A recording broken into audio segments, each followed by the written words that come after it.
Friends, let us continue our discussion on stability of chemical reactors, but before we go to this example, little background.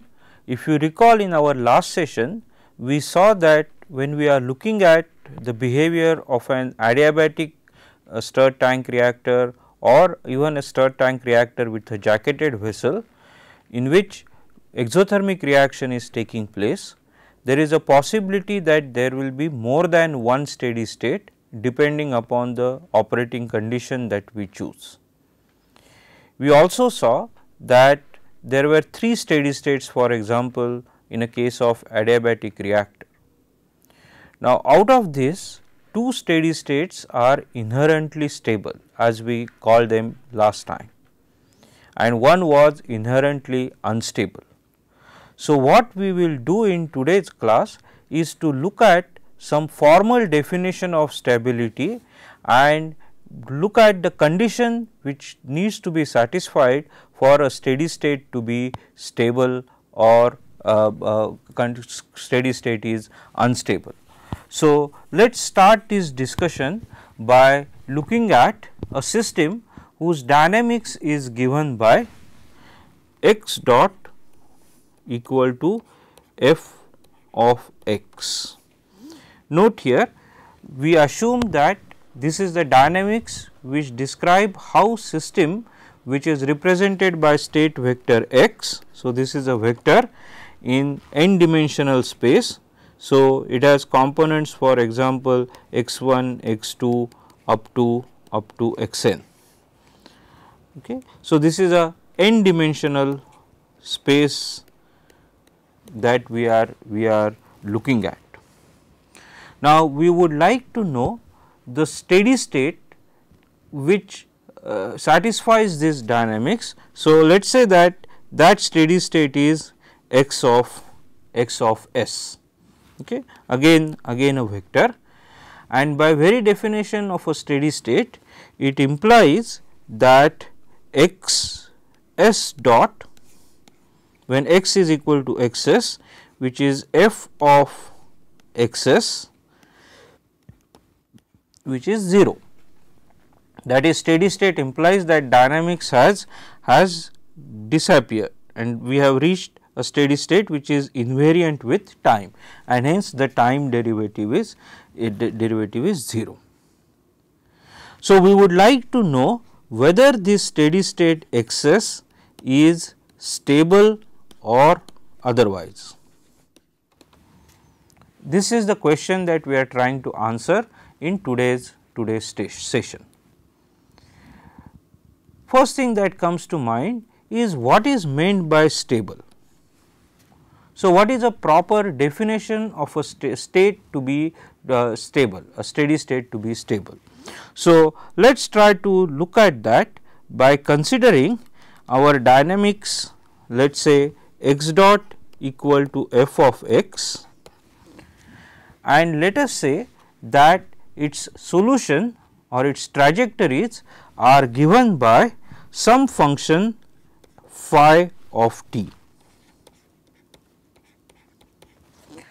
That is, we do not know what this solution is, but let us say that solution is represented as some function phi of t, where I is 1 to up to n, our n dimensional space. So, what this trajectory or what these solutions imply is a movement in n dimensional space of how x will change as the time progresses. This xi as phi of t is referred to as trajectory of xi, that is how I changes with time. And we are now interested, for example, in looking at, let us say we have 2 dimensional space. Okay. For our simplicity, we will keep the discussion to 2 dimensional, but the same idea applies to higher dimensional problems also. So, we have one solution x1 which is phi 1 of t, and let us say x2 is phi 2 of t. Okay. So, if I were to plot x 1 versus time, let us say this is that solution, and this corresponds to x 2 versus time, some function. So, this is my phi 2 and the first function is let us say phi 1 of t. We now say that given this solution, we may not know that solution, but let us assume for sake of argument that we know this solution. Then I can invert these relationships, that is, I know x 1 as a function of time, I know x 2 as a function of time. So, I can always generate x 1 as some function of x 2, and this is what is called as phase space, that is representing one solution in terms of another variable. Okay. Few definitions before we actually look at the definition of stability itself. So, all we have done in writing this x 1 as a function of x 2 is, having known that x 1 is phi 1 of t, x 2 is phi 2 of t, I have just eliminated time and expressed x 1 as a function of some function of x 2. Let us introduce a concept of what we call Euclidean distance between points x and y, okay, in general, and we will make use of this Euclidean distance in describing what is meant by stability and so on. So, Euclidean distance between point x and y is defined as summation xi minus yi the whole square, I going from 1 to n components. So, we have 2 points x and y, and the Euclidean distance between these two is what we call norm of x minus y, and that is summation xi minus yi the whole square, and this summation is over all the components, n components of our space state vector, and raised to power half. Okay. One more idea before we go to the definition of stability. Let us define an region S of R and C, which is denotes a region for a 2-dimensional space. It will be a spherical region of center C and radius r. Okay. And C is said to be the critical point. Now, why do we say C is the critical point with C equal to 0? In our considerations of stability of a steady state, what we are going to assume is y is 0, and it will become clear why y is 0 when we actually look at one particular system. So, if y is 0, then we can call the steady state solution as x equal to 0, and this will become clear when we actually look at the problem on hand, namely stability of a steady state. We will start with the first definition, and that pertains to this particular part, and I will explain what it means in with an example, but let me just read it out to begin with. A state x equal to 0, and we just now saw that by putting y equal to 0, our steady state has become x equal to 0. A state x equal to 0 is said to be stable when given some epsilon which is greater than 0, there exists a delta such greater than 0 and delta between 0 and epsilon, such that the norm of, if norm of x 0 is less than delta, then the norm of x of t, we had defined this norm just now, is less than epsilon for all time t greater than 0. Okay. Now, this will simplify this for a two dimensional problem to see what is actually the definition of stability. Okay. So, let us go back to two dimensional system, and first of all let us say that we have a steady state x equal to 0, and we are trying to look at whether that steady state is stable or not. So, let us say that in a two dimensional space, let us say we have only x1 and x2. Let us say this represents my steady state, that is x equal to 0. Now, I call this steady state stable for the case where I can find some delta and some epsilon such that 0 less than delta less than epsilon, such that let us say that circle is S of center 0 and radius delta. So, this radius is delta. Now, around this steady state point x equal to 0, I have a circle of radius delta, and if I can say that if I can find for all the points in this circle, wherever I start, if my norm of, so for all x of 0 less than delta, okay. Remember now this norm of x of 0 with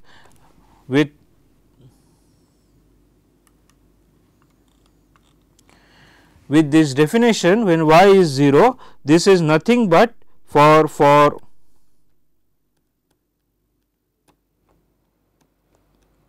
will be nothing but x1 at 0 value square plus x2 0 square raised to half. So, this being less than delta, which for a two dimensional system now is represented by this point delta, all my x of t. Now, what is my x of t? Norm of x of t is nothing but x1 of t the whole square plus x2 of t the whole square, because our other point is 0 raised to half, remains within this circle of radius epsilon. So, let me say that this represents my S of 0 and epsilon. Then starting with this x of 0, the green point which I said, my system is said to be stable if solution as a function of time remains in this circle of radius epsilon for all times from time t equal to 0 to time t equal to infinity. Okay. This is what I call a stable steady state. Once again the idea is simple. I want to know whether my x of 0 is stable or not.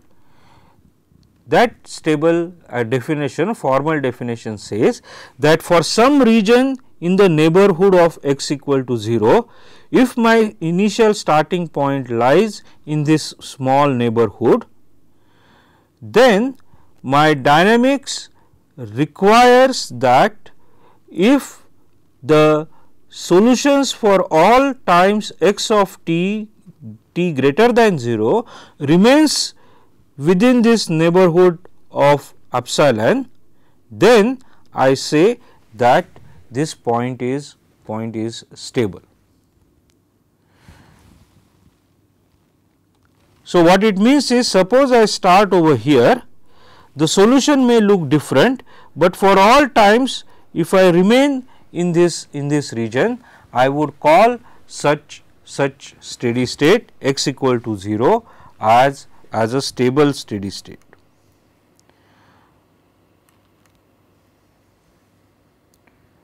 Now, the second definition, which talks about whether the steady state is attractive, and this is this particular portion.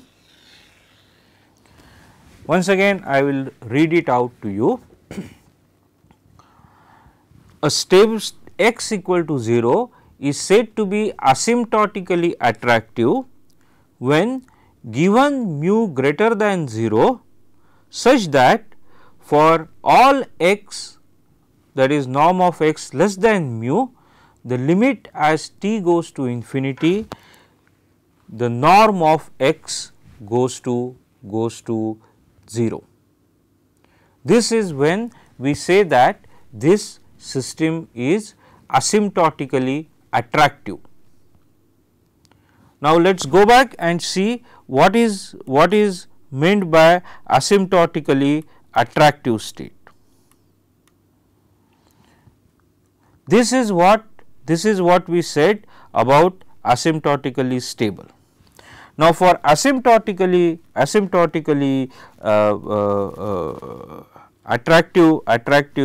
state, what we are saying once again, for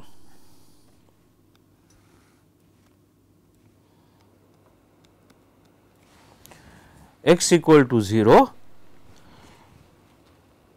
if we can find some region as denoted by s of 0 and radius mu, and the starting point somewhere over here, then for all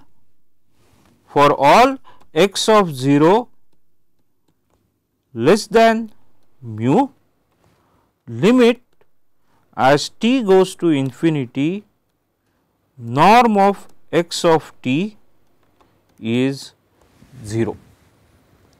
If we can satisfy that condition, then we say that our state is asymptotically attractive.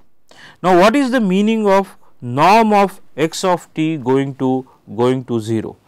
If we look at our definition of norm, this can happen only when x1 and x2 individually goes to 0, because norm of x of t is x1 square plus x2 square and summation raised to square root, that is power half. So, for norm of x of t to go to 0 at long times, both x1 has to go to 0, x2 has to go to 0. That means that is our steady state. What is our steady state? X equal to 0, that means x1 equal to 0, x2 equal to 0. So, what this attractive definition says is that at this, starting from here, at long times we actually go to the state x equal to 0. The definition of stability alone said that for all such starting points, we remained in the close neighborhood of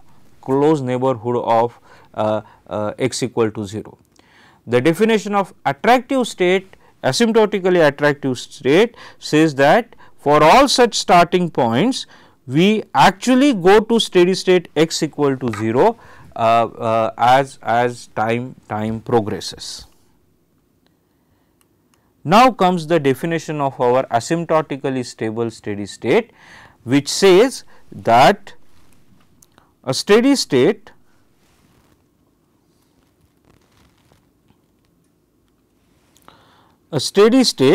is said to be asymptotically stable, and when it is stable and asymptotically attractive.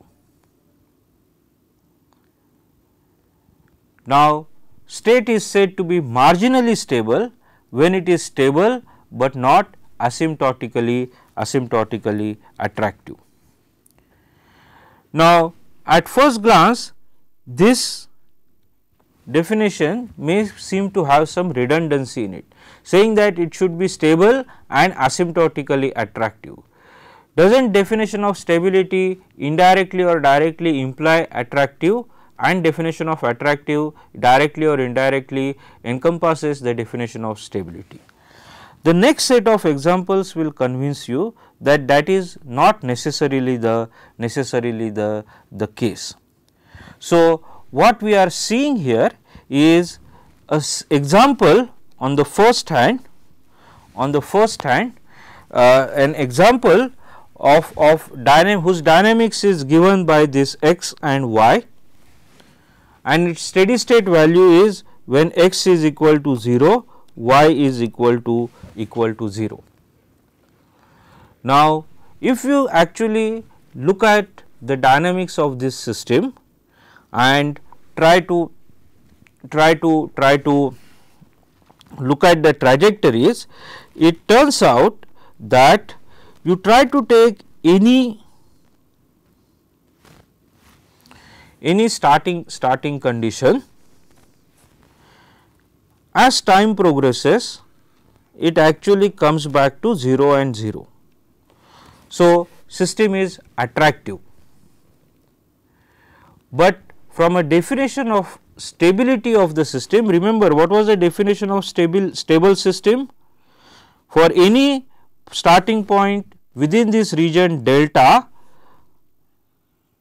our solutions always remained within epsilon. Now, it turns out for this particular example on the left hand side, it is impossible to find, for given this starting point in some region delta, it is impossible to find an epsilon such that the solution is entirely within this epsilon region. So, it is an attractive state, that is solutions eventually go to x equal to 0, but it is not a stable state. So, this is an example of attractive but not stable.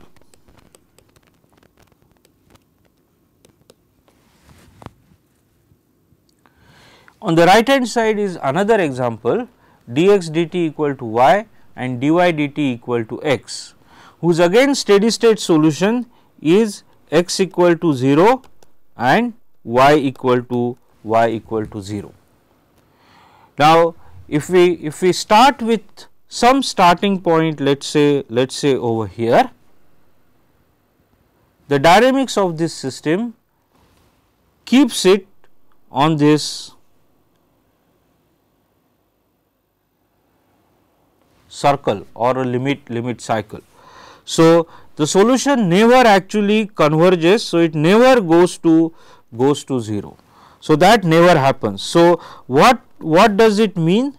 It means that for this particular example, we can always find an epsilon and delta such that the long time solution is within this, bounded within this region epsilon. But so, it is a stable steady state, but it is not an attractive steady state, because solution does not eventually go to x equal to 0. So, this is stable but not attractive, and hence to have an asymptotically stable solution, we need both a state has to be stable and asymptotically attractive. So, we call a steady state asymptotically stable only when it is stable according to this definition, and it is asymptotically attractive according to this definition. So, that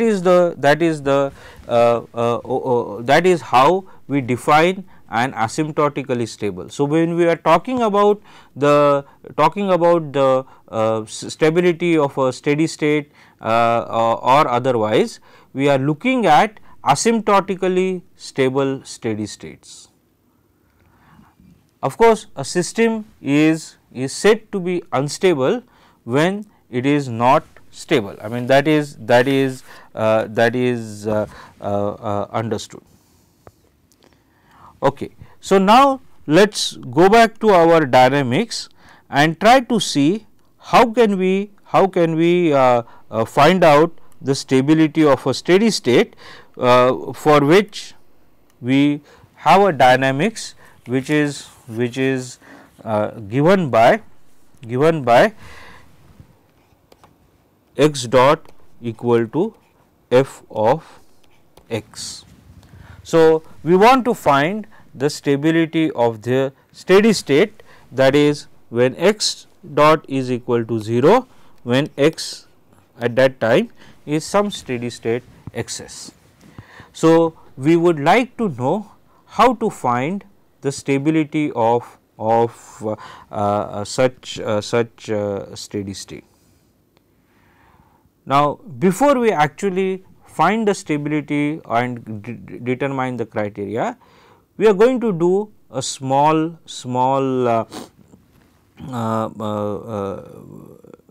variation, in the sense that we are going to look at how the behavior of the system is away from the steady state value. Remember, when we talked about the definition, we said that this is my steady state, and this is my starting point in the close neighborhood of this steady state. We of course also said that we are going to call x equal to 0 as our steady state value. Okay. Okay. So, what are we going to do? We are actually going to look at the perturbation of my system, because what is the meaning that I start from this particular point? That means, I have perturbed my steady state by some quantity, in this case by a small quantity. So, let me enlarge it. So, a small perturbation. So, I am going to look at what happens when I introduce a small perturbation, what happens to my solution. So, now in order to keep the discussion with a x equal to 0 as my steady state, I am going to define the variable y as x minus xs. Okay. So, if I do that, then I can write y dot as x dot minus xs dot, right. I am going to further going to write, I know x equal to xs is my steady state. So, I know xs dot is equal to 0, and I know my x dot is f of x, and this quantity is 0. Okay. So, what I am going to do now is I am going to write f of x in the following manner. I am going to expand using Taylor series expansion, and this would around this steady state value x of s. So, this will be f of x of s plus, remember x is a n component quantity. So, I will have terms like del f I or let me write it for f of x 1, okay, to begin with. So, f of x of s plus, I am going to expand this using Taylor series expansion. So, this will be del f 1 del x 1 into x 1 minus x 1 s plus del f 1 del x 2 into x 1 minus x 2 minus x 2 s and so on. Or in short, if I now generalize this, then I can write f of any x I as f of x s plus summation del f I del x j minus x j s, j going from 1 to n, plus I will of course have second order term, higher order term. So, I will have terms like del square del x k x j minus 0 x j minus x j s into x k minus x k s and so on. A simple Taylor series expansion, right. So, now knowing this and making another assumption that I am going to neglect all higher order term and keep only the first order term. That means, I am going to neglect all these terms and then go back to my y dot equation, which is actually nothing but f of x, and I am going to put for that. So, that would be y dot equal to, this has gone to 0, or if I want to write y I dot for example, that will be f of x I, which will be summation del f I del x j, and x j minus x j is nothing but y j, right. So, this, if I write for all such i's y 1, y 2, y I up to y n and put all these things together, I will have the dynamics, the perturbation dynamics y dot defined as, if I just expand these terms, we have y 1, y 2, y n, and the first term here will be del f 1 del x 1 del f 1 del x 2 del f 1 del x 3 del f n del x n,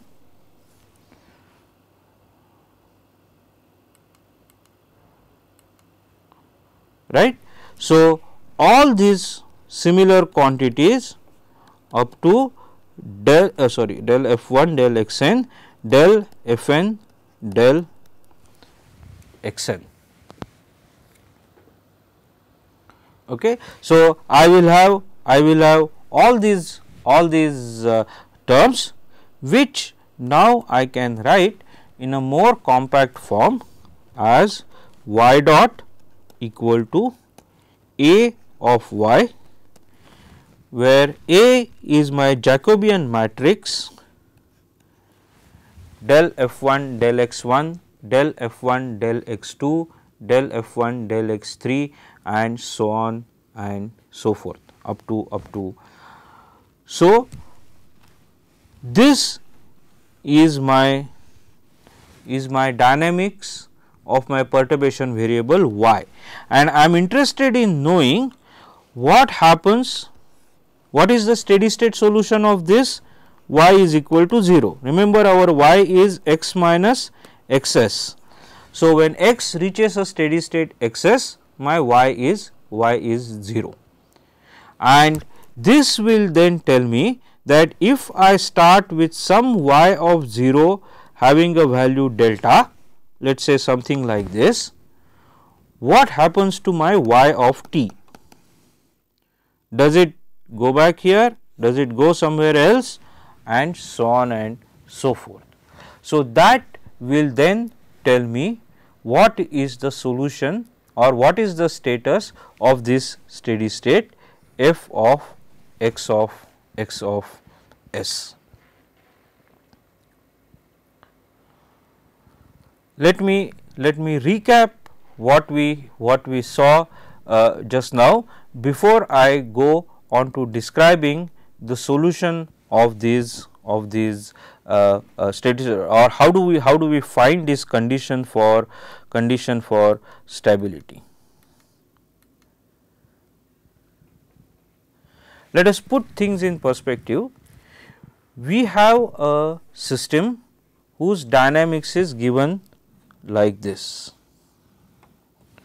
whose dynamics is given in this particular manner. Okay. What we are trying to find out is if the steady state x equal to xs is the steady state solution of this, such that xs dot equal to f of x equal to 0, is it stable or otherwise? That is the question that we have in front of us. In order to make this question little less abstract, let us go back to our problem of reaction engineering, and let us try to make this little less abstract. So, let me see if I can.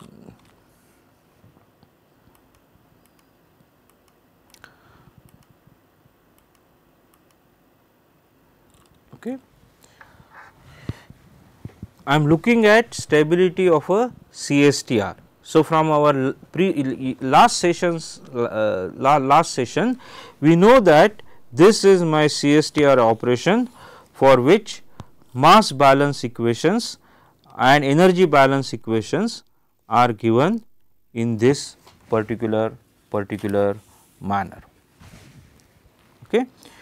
DC1, we are looking at reaction A1 going to A2 in this CSTR, for which we are trying to maintain a steady state, and by providing a cooling jacket or a jacket in which a coolant is being circulated at a temperature Tr, and we are trying to find out the steady state operations and what is possible or otherwise.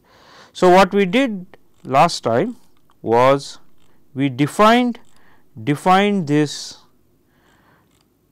non-dimensional quantities. We defined these non-dimensional quantities.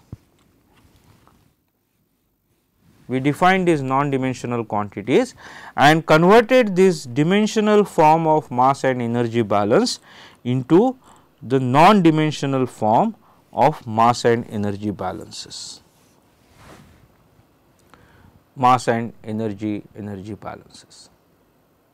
Okay.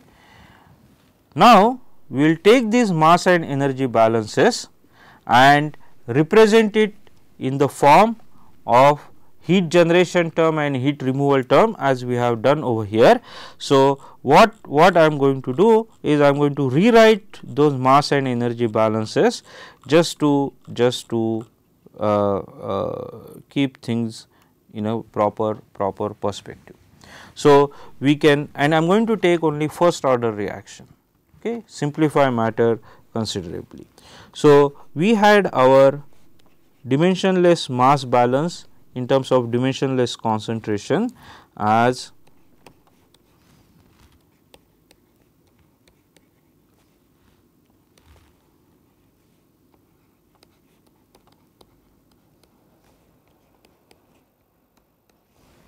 one minus x, and we had our dimensionless temperature as B into R minus Q R, and we call this B into R term as Q G.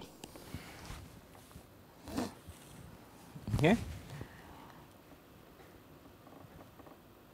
We are interested. So, first of all, let us define our steady state solution as x equal to x s, some dimensionless quantity, and theta equal to theta s. Okay. So, then we will define the perturbation variable. We are looking at only two dimensional system over here, that makes matters little easy. So, we will define our perturbation variable y 1 as x minus x s and y 2 as theta minus theta s. Okay. So, given this, going back to this, what is our dynamics x equal to f of x equal to f of x. For example, if I write x, and this is not to be confused with dimensionless quantities, the notation is a little unfortunate, but let us stick with that, x and theta, then my x dot equal to f of x, my f will be f 1 and f 2, where f 1 is this whole quantity and f 2 is this whole quantity, or in other words, my f 1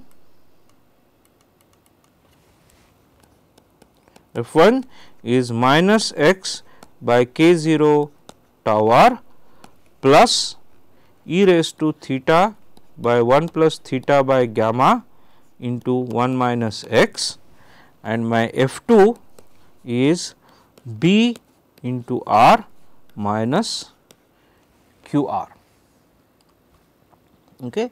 So, these are my f 1 and f 2. Then this is my steady state solution x equal to x of s. So, that steady state solution, last time we saw that steady state solution are these three steady state solutions, or depending upon the operating conditions. So, this is when q r is equal to q g and so on. So, I am actually trying to look at those solutions x equal to x s, theta equal to theta s, and for which I define my perturbation variables y 1 and y 2 as x minus x s and theta minus theta s, such that I can write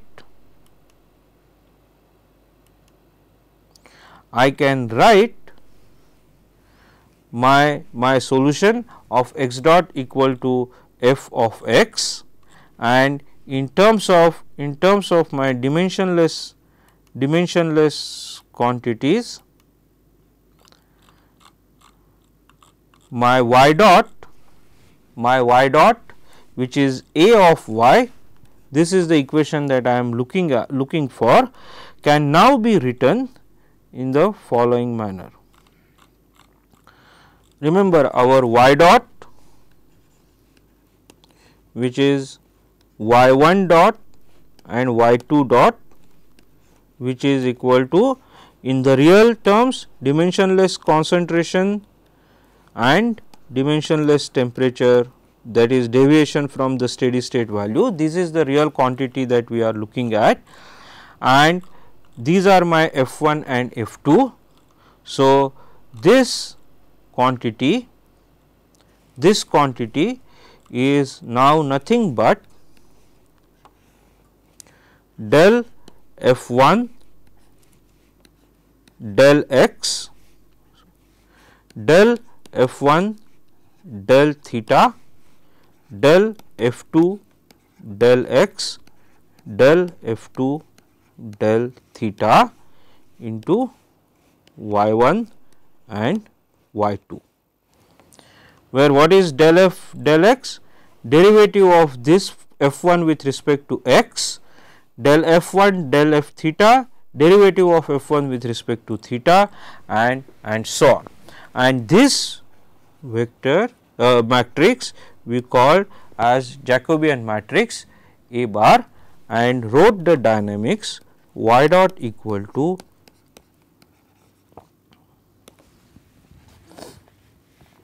and we are interested in looking at solution of this y.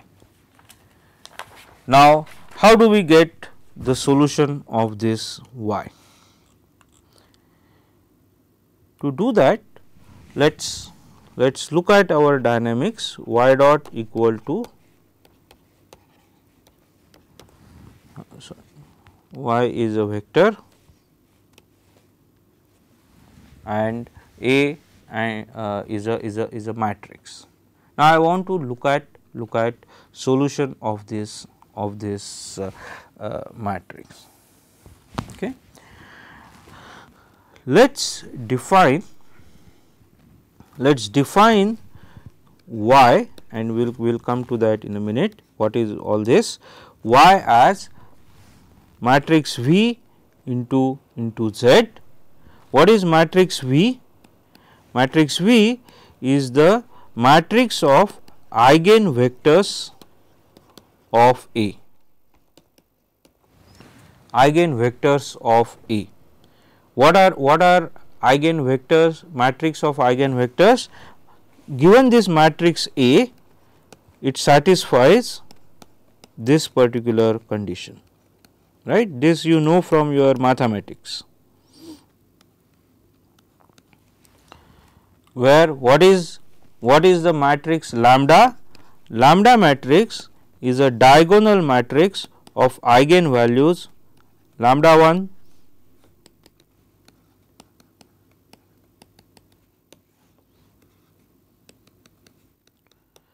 lambda n. So, and what is this matrix V1? So, there are lambda 1, lambda 2, lambda n represent n eigenvalues of this Jacobian matrix A. Then V1 is the eigenvector corresponding to matrix eigenvalue lambda 1. So, matrix consisting of V1, V2, these are my this makes my eigenvector matrix V, and we know this from the definition of eigenvalue. Okay. So, if we now look at our y dot equal to a y and define y equal to V into Z, then what do we get? Then we get y dot, which is V Z dot is A V Z, by putting for y equal to V Z on both sides of this equation. So, what do I get? I get y dot, or rather let us not worry about y dot anymore. I get V Z dot equal to A V Z. So, if I pre-multiply both sides by V inverse, I get Z dot equal to V inverse A V Z. But what is V inverse A V? Remember, our A V equal to lambda V, where lambda is a diagonal matrix. So, this gives us V inverse A V is nothing but Z dot equal to lambda Z. Lambda is a diagonal matrix. So, we can write the solution of this as Z I of t is some Z I 0 e raised to lambda 1 t, and similarly or lambda I t. So, for I equal to 1, 2 up to n, or in other words, what do we have here? We have defined our y as z v into z, and individually z solution is given like this. It implies that the solution y of t is given by some constant C 1, let us say e raised to lambda 1 t plus C 2 e raised to lambda 2 t plus C 3 e raised to lambda 3 t, and so on. That constants will come from all these combinations of eigenvector and Z I 0 values and so on. So, what do we get here? Now, what are we interested in? We were interested in looking at the dynamics of this solution given y of 0 as some value delta, let us say. We know that these components, individual components y I are given by summation of this e raised to lambda t terms. We are interested in knowing what happens to y of t. What happens to y of t? Now, even without knowing much of mathematics, we can take a simple example. Let us say that we are just have one dimensional problem, okay, lambda 1 t. Now, suppose y is equal to 0, this is against time, and this is I am plotting y1, y equal to 0 is the solution. So, suppose I am starts at t equal to 0, I start somewhere over here. Now, what will happen to as time progresses will depend upon what is the magnitude of this lambda 1 or what is the sign of this lambda 1. Suppose lambda 1 is 0, then what happens? The solution will remain something like this. Okay. This is for lambda 1 equal to 0. Suppose lambda 1 is a positive term, then what will happen to this solution? As time increases, y 1 will keep on increasing, I do not know, in the exponential form, okay, in the exponential form. So, this is for lambda 1 greater than 0. But what will happen if lambda 1 is less than 0? For lambda 1 less than 0, as time increases, y 1 will go to 0. And isn't this is what we are looking for our stable system? Indeed, that is, given a small perturbation, if I go back to my original steady state, that is, it is stable and attractive, I call such system as asymptotically stable. And this simple example would have convinced you that depends upon the sign of the eigenvalue. So, to summarize, we say that a system is asymptotically stable if real value, because eigenvalues can be complex. So, we are interested only in the real part of the eigenvalue. So, if real part of the eigenvalue is negative for all eigenvalues, not just 1 or 2, but for all eigenvalues, then we call such system as asymptotically stable. If among all n values, if any one is positive, the real part is positive, the system is unstable. If the real part is 0, we cannot say anything about stability of this system. We will stop here for this session, but in the next session we will look at the behavior of this system and try to analyze whether our steady state we got for our CSTR problem, whether they are stable or unstable. Thank you.